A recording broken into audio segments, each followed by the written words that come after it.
Hi, my name is Denise Djokic, and I enjoy a career as a soloist, a chamber musician, and a teacher.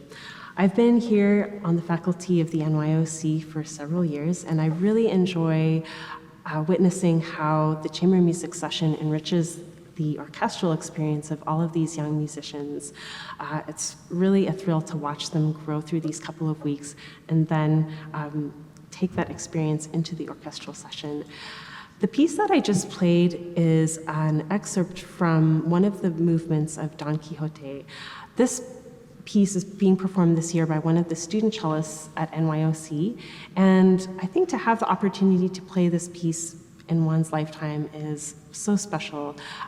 It's one of my favorite pieces in the cello repertoire, and it is very unique because it requires that the cellist really execute a variety of different playing styles in order to deliver a convincing performance. The first style obviously is the solo role, the cellist as a soloist, being able to project with a very commanding voice. That has to be there, as well as the cellist having a sensitive ear as a chamber musician, because there's so much interplay and interaction with some other solo instruments in the orchestra, and that real connection and sensitivity has to be there, as well as the cellist having an ability to blend with the section and be very rhythmically accurate, because it also requires a great orchestral musician's skill. So all of these playing styles are really required of the cellist, and I think that's why this piece ends up being on so many orchestral audition lists. The one thing that I think is super important for any cellist to remember when auditioning for this piece is that the primary role as a character always shine through the music. And this means that the cellist really has to know the story behind Don Quixote, what is happening in each moment, and be able to illustrate that in each musical gesture. We call this in music, we call it program music, which is basically a narrative behind the music.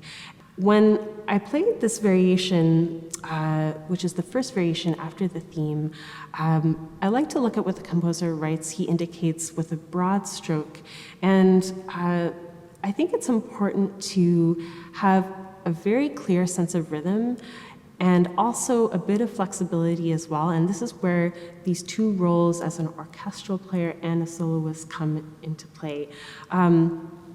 Having that really internal sense of pulse and also having the flexibility and the projection of a soloist in order to have that very prominent voice shine through.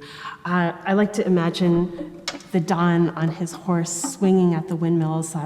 This movement is all about the battle of the windmills, and the Don he thinks he's fighting these evil giants, but they're actually windmills, and it's kind of comical as he goes through and tries to battle these one by one. And you hear it in the music as he's going in circles on his horse.